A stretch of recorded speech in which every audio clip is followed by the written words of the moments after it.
The stars looked calm that night, but inside the Kalorian command ship Horizon's Light, everything was falling apart. Captain Lyra Voss stood on the bridge with her hands tight on the railing. Red warning lights flashed across every screen. The air smelled of burnt wires and fear. Her crew moved fast, but their faces showed they knew the truth. They were losing. Outside the ship, a swarm of Vorath raiders circled like hungry wolves. The Vorath were tall, insect-like creatures with sharp claws and ships that looked like black knives. They attacked without warning, took what they wanted, and left broken fleets behind. Today, the Horizon's Light and its small group of escort ships were the prey. "Shields at 18%, said Ensign Tara Brooks from the navigation station. Her voice shook a little. "Main guns are overheating. We can't fire again for at least 3 minutes."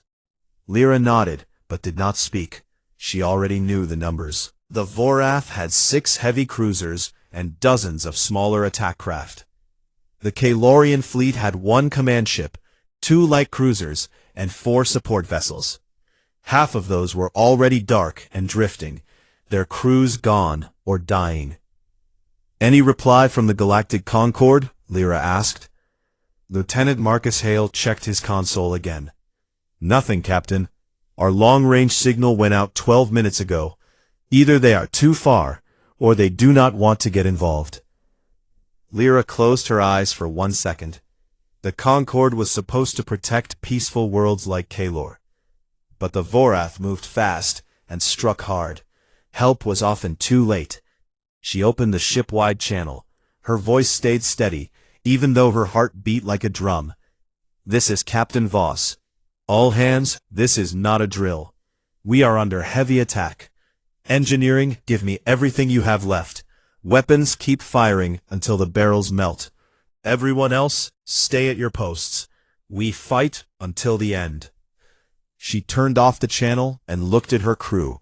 They were good people. Scientists, pilots, engineers. Families back home who waited for messages that might never come. Lyra hated that she could not save them all. Another explosion rocked the ship. The lights flickered. Someone cried out in pain from the lower decks. "Captain," Tara said quietly, "we can send one more wideband SOS. Open frequency. Anyone who hears it might answer. It's a long shot, but—" Lyra thought for a moment. Wideband meant the message would go everywhere. Traders, miners, even pirate groups might pick it up. But so would the Concord, maybe even some friendly fleets nearby. It was risky. It could bring more enemies, but they had no other choice. "Do it," she said. "Send this. Kalorian fleet under attack by Vorath raiders in Sector Gamma 9. Coordinates attached. Heavy casualties. Request immediate assistance. Any available ships, please respond. We will not survive without help." Tara's fingers moved fast over the controls. The message shot out into the dark, in every direction. It traveled at the speed of light, carrying a small hope with it. Far away, in a different part of the galaxy, the massive human battle carrier USS Vanguard moved slowly through empty space. The ship was huge, almost 3 kilometers long, with armor thick enough to stop small asteroids. Its engines hummed low and deep. Inside, thousands of men and women worked in clean, bright halls. Fighters sat ready in the hangars. Railguns waited in rows along the hull. In the communications room, Petty Officer John Hayes sat at his station. He was 26, with short brown hair and a calm face. He liked quiet shifts. Most nights, he listened to background signals, old radio waves, strange alien music, the usual noise of space. Tonight was no different, until it was. A soft beep came from his screen. He leaned forward, a distress signal. Not encrypted, not military, just a plain cry for help in standard galactic trade language. John opened the file. Words appeared. Kalorian fleet. Vorath attack. Heavy casualties. Request immediate assistance. He read it twice. Then he checked the coordinates. The attack was not far. Only a few hours at full speed for the Vanguard. John stood up. Lieutenant Grant, take over my station. I need to report this to the captain right now. He walked fast through the corridors. People moved aside when they saw his face. He reached the bridge and stopped in front of Captain William Carter. Carter was tall, with gray hair at the sides and eyes that missed nothing. He looked up from a tactical map. Petty Officer Hayes, what is it? Sir, we just received a wideband SOS. Kalorian civilian fleet under attack by Vorath raiders. Coordinates are in Sector Gamma 9. They say they will not survive without assistance. Carter turned to his executive officer. Olivia, pull up the sector map. A large screen lit up. The red dot of the attack blinked near the edge of human patrol space. The Vorath were known. They raided weak ships and avoided strong ones. They had never crossed into Earth-controlled zones before. Carter looked at the message again. Kalorians, peaceful traders, small ships, no real weapons. They sent this on open channel? Yes, sir, John said. They probably thought the Concorde would answer. Carter gave a small smile. They do not know we monitor open channels too. He turned to the helmsman. Set course for Gamma 9. Full speed. Alert all departments. Battle stations. Launch ready. We are going in. The bridge became alive. Alarms sounded softly. Crew members ran to their posts. Fighters moved into position. Marines put on armor. John stayed near the captain. Sir, the message was not addressed to us. They might not even know who we are. Carter looked out at the stars. They asked for help. We heard. That is enough. He pressed the ship-wide intercom. His voice was calm and clear. This is the captain. We have received a distress call from a Kalorian fleet under attack. They do not know we are coming. They do not know what we are. But they need help, and we are the closest ship that can give it. We will arrive in approximately 3 hours. Prepare for combat. We expect resistance. Stay sharp. We protect those who cannot protect themselves. That is all. The crew listened in silence. Then they went back to work. No fear, just focus. On the horizon's light, Lyra watched the Vorath ships get closer. Their weapons glowed red. Another shield generator exploded. The ship shook hard. Tara looked at her captain. No reply yet. Nothing. Lyra took a deep breath. Keep sending the signal. Someone has to hear us. She did not know that far away, a massive human warship had already turned toward them. Its engines burned bright. Its crew prepared for war. And in 3 hours, everything would change.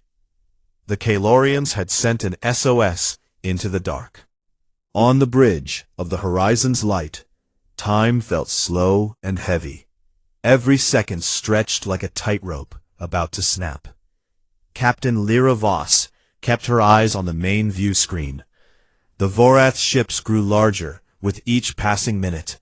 Their black hulls caught the light from distant stars and threw it back like cold knives. Red targeting beams swept across the Kalorian fleet again and again. Shields at 9%, Tara Brooks reported. Her hands stayed steady on the controls, but her voice carried a thin edge of fear. One more good hit to the forward section, and we lose the bridge. Lyra did not answer right away.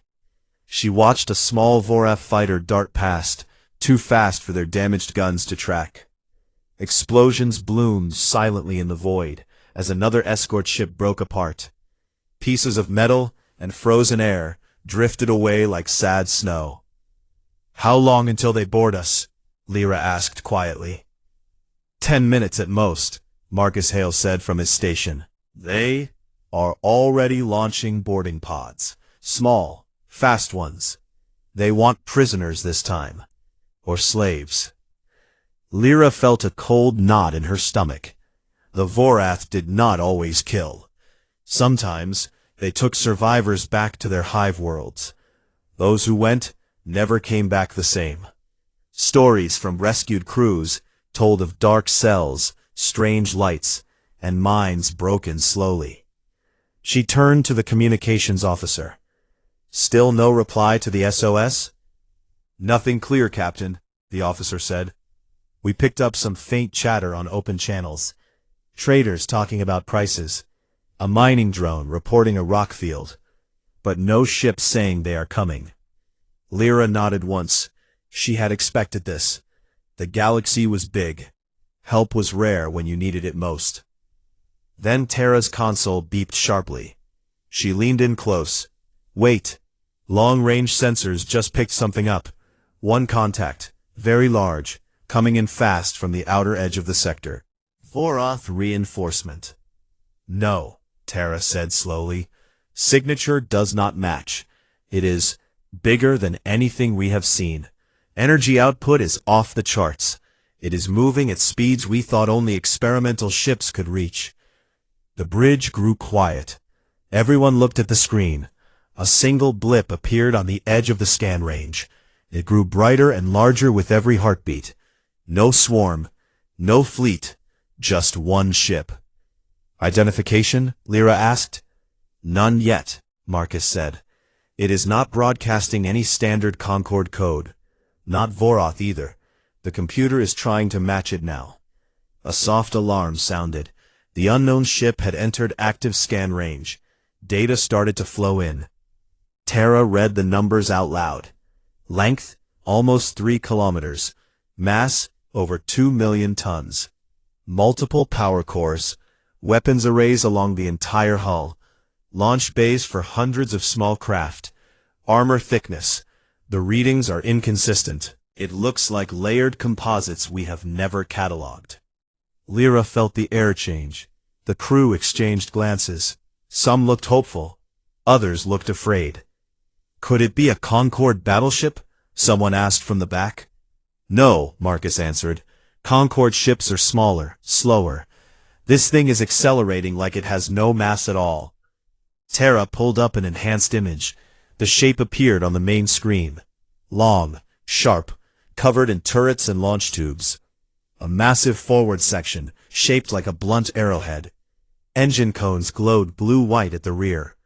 It looked like a predator that had been built for one purpose only, to hunt and destroy. A chill ran through the bridge. I know what that is, Terra whispered. I have heard the stories. Lyra turned to her. Speak clearly, Ensign. Deathworlders, Terra said. Humans. The word hung in the air like smoke. Everyone knew the name. Humans came from a planet called Earth. A place the galaxy called a death world. Gravity that crushed bones. Air full of poison gases. Oceans that swallowed ships. Animals that hunted in packs. Plants that killed with thorns or venom. Storms that tore cities apart. And the humans? They not only survived there, they thrived. Traders who met them spoke in low voices. They said humans laughed at danger. They fought wars for fun. They built machines that broke every safety rule other species followed. They ate food that would kill most races. They trained their young to run toward explosions instead of away. And their ships were nightmares made of steel. Lyra stared at the growing shape on the screen. They should not be here. This sector is neutral. Humans stay in their own space unless someone calls them, Marcus finished. The SOS was wideband, open to anyone. Terra looked sick. We did not mean to call them. We wanted Concord help, or maybe a friendly patrol. Not. Lyra felt her mouth go dry. The stories said humans did not negotiate when they arrived. They acted. Fast, hard, without mercy to those they saw as threats. And they saw almost everything as a threat. On the view screen, the human ship slowed just enough to match the battle area. It did not stop completely. It drifted like a shark circling blood in the water. Small craft began to launch from its sides, dozens, then hundreds. Tiny dots that moved in perfect lines. Those are fighters, Marcus said. Each one carries weapons that can cut through our cruisers like paper. Lyra took a slow breath. Open a channel to them. Wideband. Let us see if they will talk. The communications officer sent the hail. This is Captain Lyra Voss of the Kalorian fleet. We are under attack by Vorath forces. We sent a distress signal. If you received it, please identify yourself and state your intentions." Silence followed. The human ship kept moving forward. Its weapons stayed dark, but ready. Then a voice came through. Deep, calm, male, in perfect galactic trade language with no accent.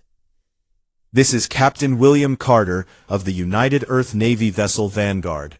We received your distress call. We are here to assist. Stand by. Do not engage the enemy further. We will handle the situation." The line went quiet again. Lyra looked around the bridge. Her crew stared back with wide eyes. Some looked relieved. Others looked terrified. "They answered," Terra said softly. "But what happens now?" Lyra watched the human ship fill more and more of the screen. It was so large it blocked out stars behind it. The Vorath swarm hesitated. Their attack pattern broke for the first time. Some ships turned away slowly, as if sensing something wrong. Lyra spoke quietly, almost to herself. "We called for help, and help came, but we called the wrong ones. We called the Deathworlders by mistake." Outside, the USS Vanguard finished its final approach. Engines flared once more. Fighters formed up in attack wings. Railguns began to hum with power. The battle was about to change forever. And the Kalorians, who had only wanted to survive, now watched something far bigger and far more. The USS Vanguard broke into normal space with a flash that lit up the entire battlefield. One moment the void was empty, except for the Kalorian ships and the Vorath swarm. The next moment, a mountain of metal and fire appeared right in the middle of the fight. The human ship did not drift in quietly. It arrived like a fist through a window.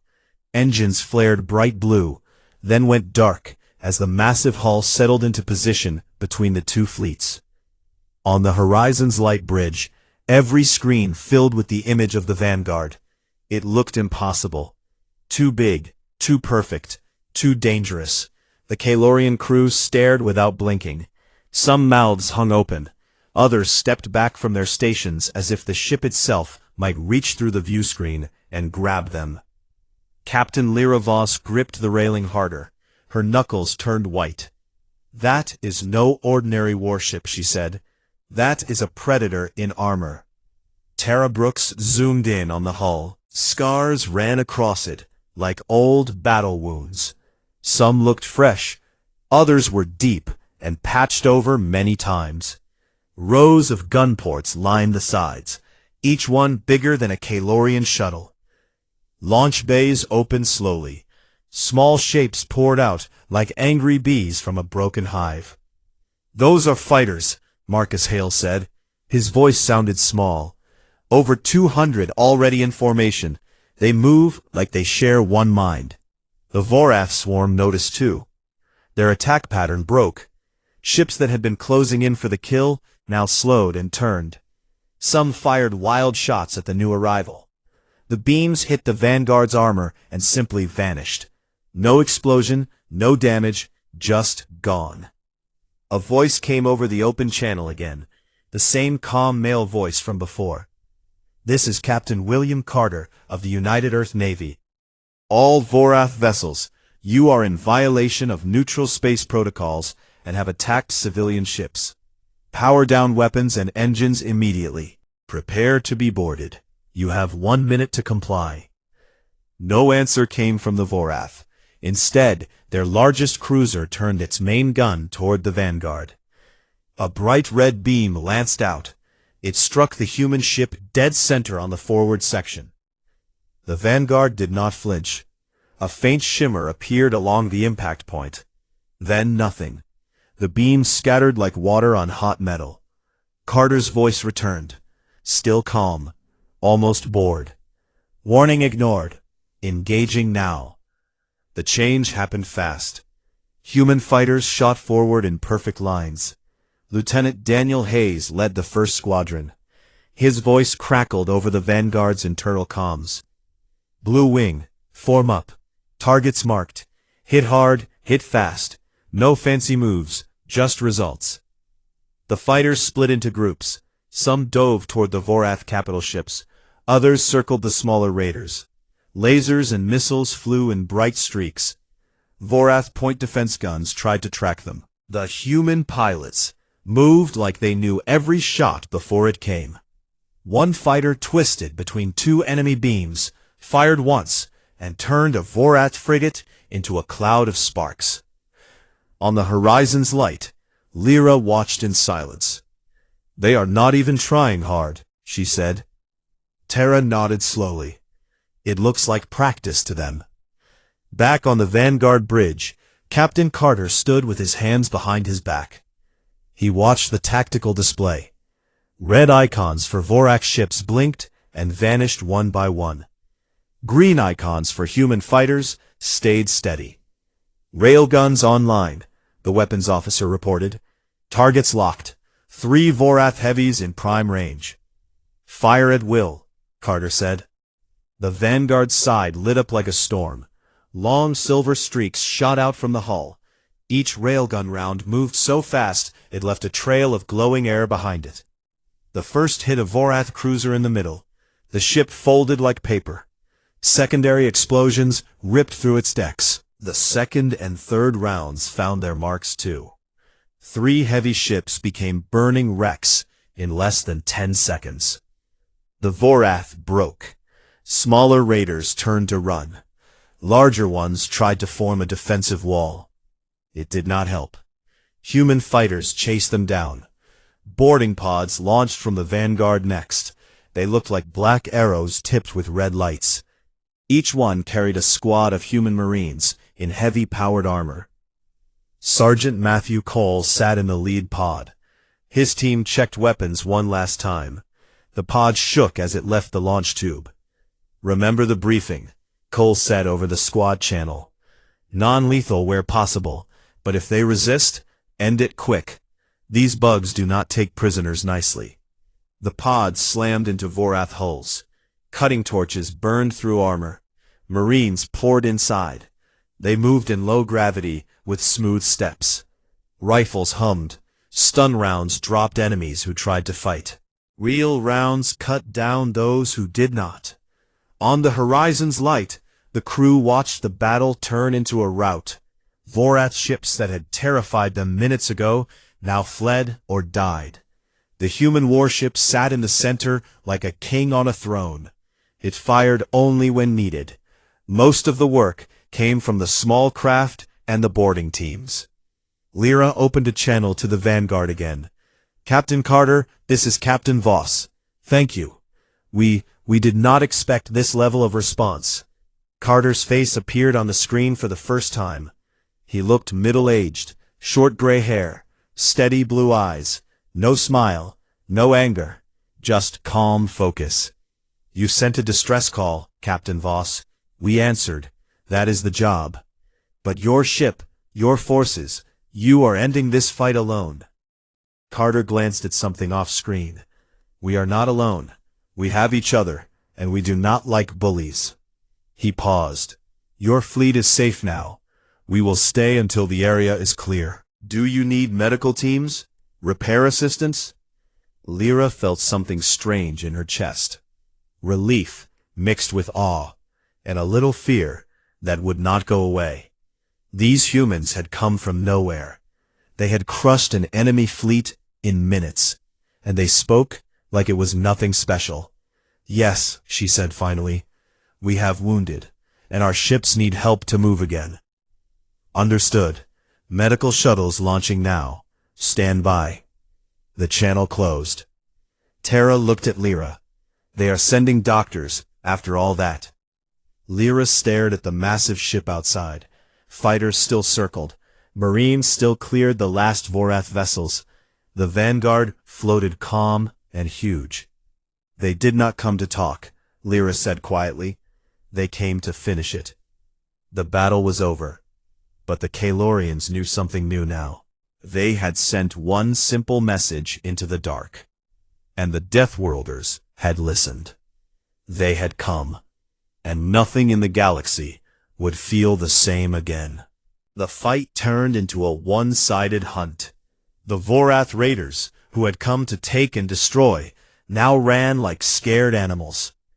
Their ships twisted and turned, trying to escape the human fighters that chased them without mercy.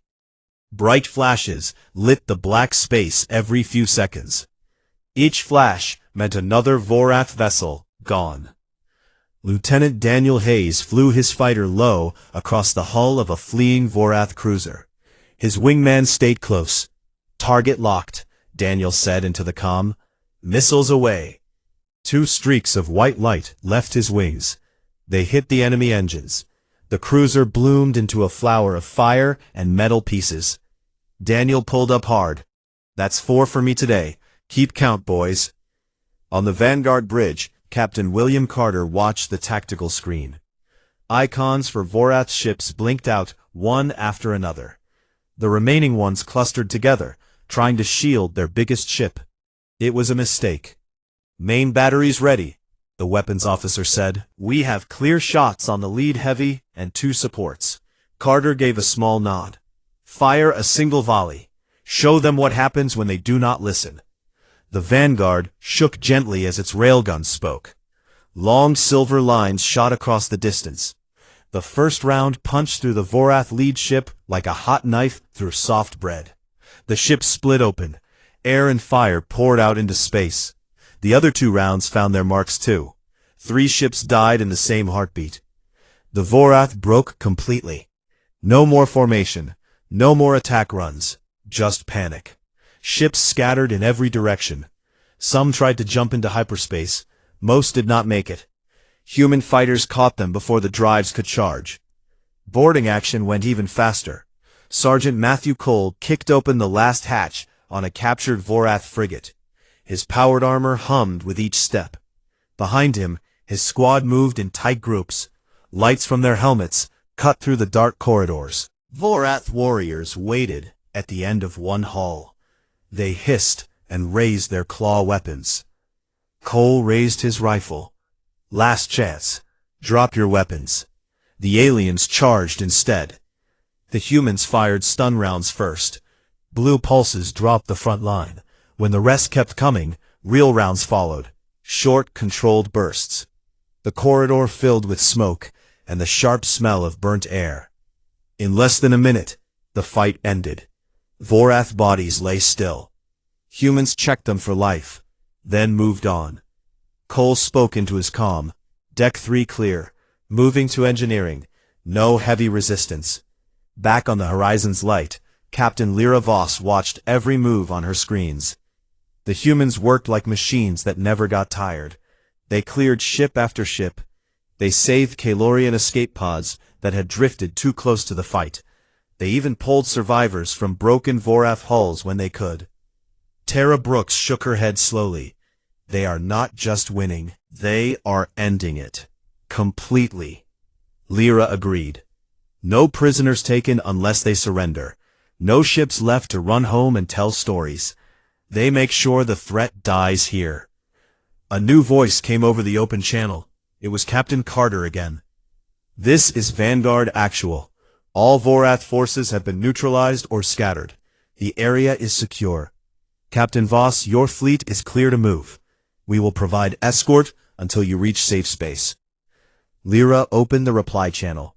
Her voice stayed calm, but inside she felt a storm. "Captain Carter, this is Voss. Thank you. We have many wounded. Our ships are damaged. We did not expect this much help." Carter's reply came quick. "You asked for assistance. We gave it. That is how it works. But your people, they fight like they were born for it."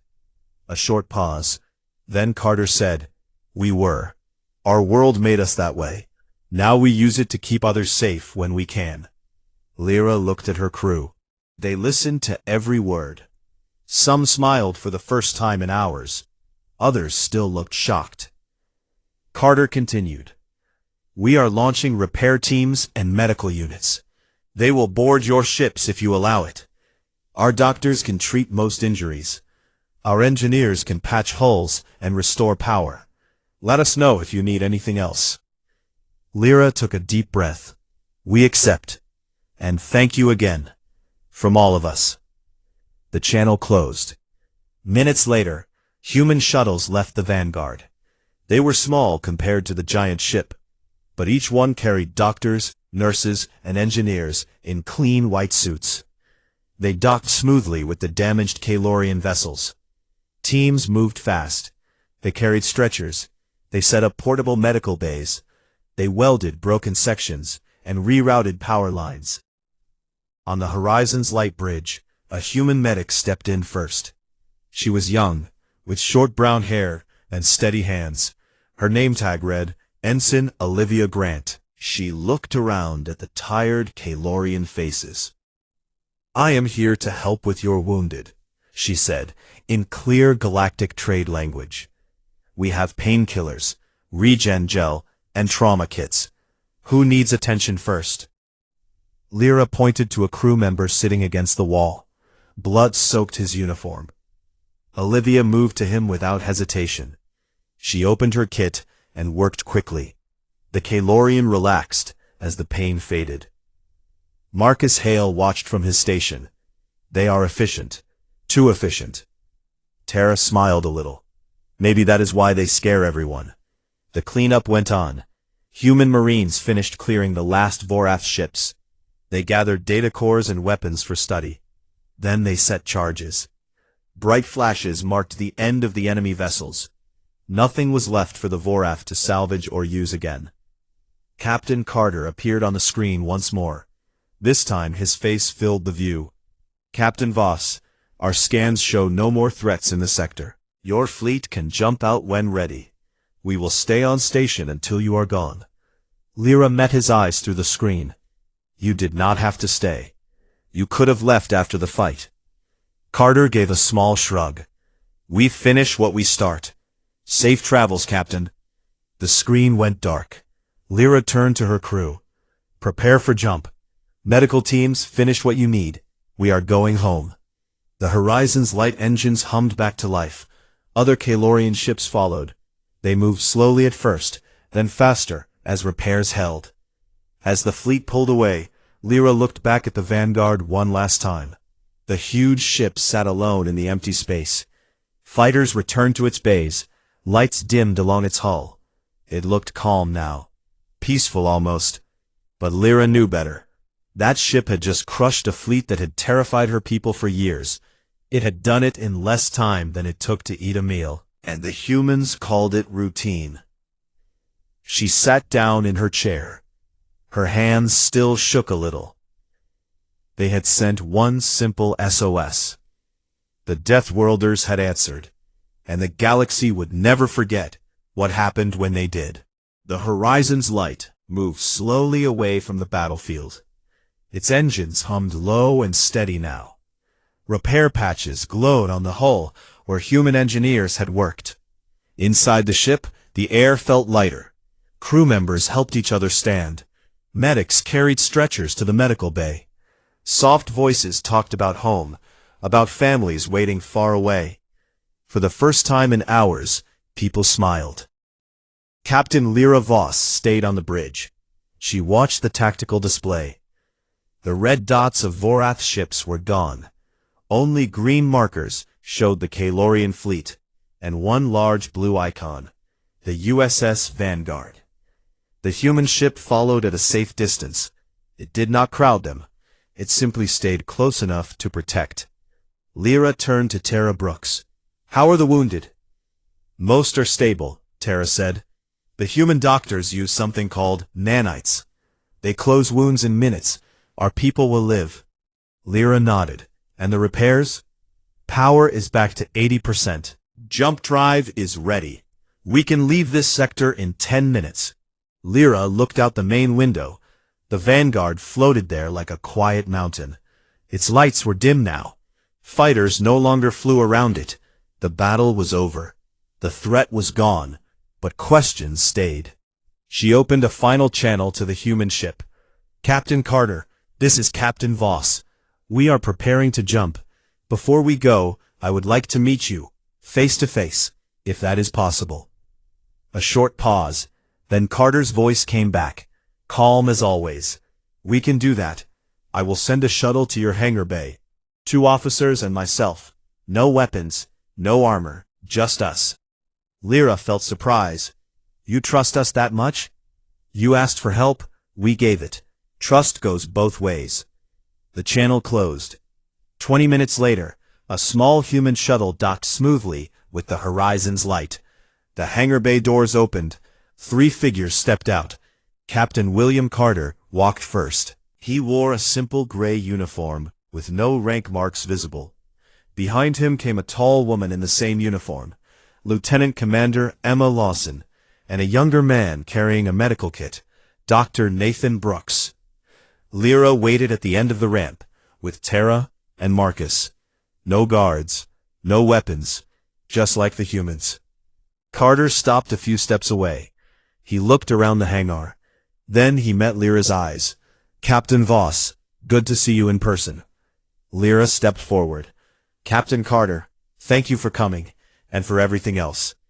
They shook hands. Human skin felt warm. Strong grip, but careful. Carter looked at the damaged walls, and the tired crew moving in the background.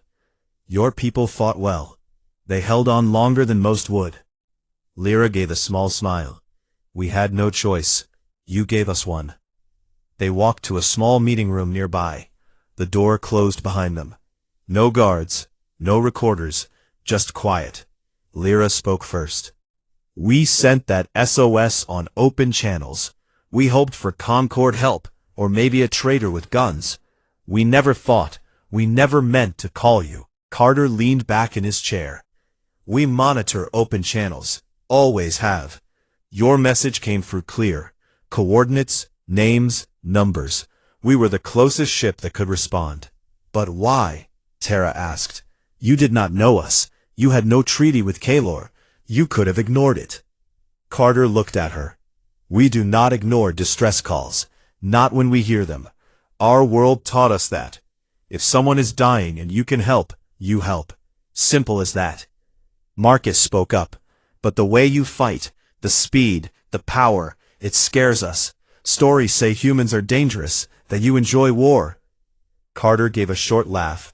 "Not mean, just honest. We do not enjoy war. We hate it. But our planet made us good at it. Gravity that breaks bones, animals that hunt us, weather that kills cities. We learned to survive. Then we learned to protect. Now we use those lessons when others need them." Lyra looked at him closely. "You ended a fleet that terrorized this sector for years. In minutes. You took no slaves. You left no wrecks for revenge. You just finished it." "That is the point," Carter said. "We do not leave problems half done. The Vorath would have come back, stronger, with more ships. We stopped that before it started." Emma Lawson spoke for the first time. Her voice was soft but clear. "We also brought aid. Medicine, food packs, repair parts. You can use them or throw them away. Your choice." Lyra felt something tight in her chest loosen. "We will use them, and we will remember." The meeting lasted only 30 minutes. They talked about the battle, about repairs, about safe routes home. No secrets, no demands. When it was time to go, Carter stood. "Safe journey, Captain Voss. If you ever need help again, send the signal. We will hear it." Lyra stood too. "And if we do not want to call the Deathworlders next time?" Carter smiled a little. "Then do not send it on open channels. But if you do, we will come." They shook hands again. The humans walked back to their shuttle. It undocked quietly and flew back to the Vanguard. On the horizon's light bridge, Lyra watched the shuttle disappear into the big ship's side. The Vanguard turned slowly. Its engines glowed once. Then it jumped away, gone in a flash of light. Tara looked at Lyra. "They are really gone." "Yes," Lyra said, "but they were here when we needed them." The fleet jumped soon after. Stars stretched into lines, then normal space again, far from the fight, closer to home. Weeks later, stories spread through Kalorian space. Traders told them in bars. Pilots whispered them in cockpits. Families shared them over dinner. They talked about the Vorath attack. About the mistake. They talked about the massive human ship that came alone. About fighters that danced like fire. About Marines who cleared ships without fear. About doctors who healed strangers. About a captain who spoke softly but ended a war in minutes. Some called the humans monsters. Others called them guardians. Most just called them Deathworlders. And they all agreed on one thing. Never send an SOS lightly. Because if the Deathworlders hear it, they will answer. They will arrive, and when they do, the galaxy changes forever. Lyra Voss sat in her quarters one night. She looked at a small datapad. It held a recorded message from Captain Carter. Just a few words. Take care of your people, Captain, and if trouble finds you again, you know how to reach us. Then she turned off the light. The stars outside the window looked peaceful, but now she knew. Somewhere out there, a huge ship patrolled the dark, watching, listening, ready, and that knowledge felt both frightening and safe. The SOS had been a mistake, but the answer had been exactly right.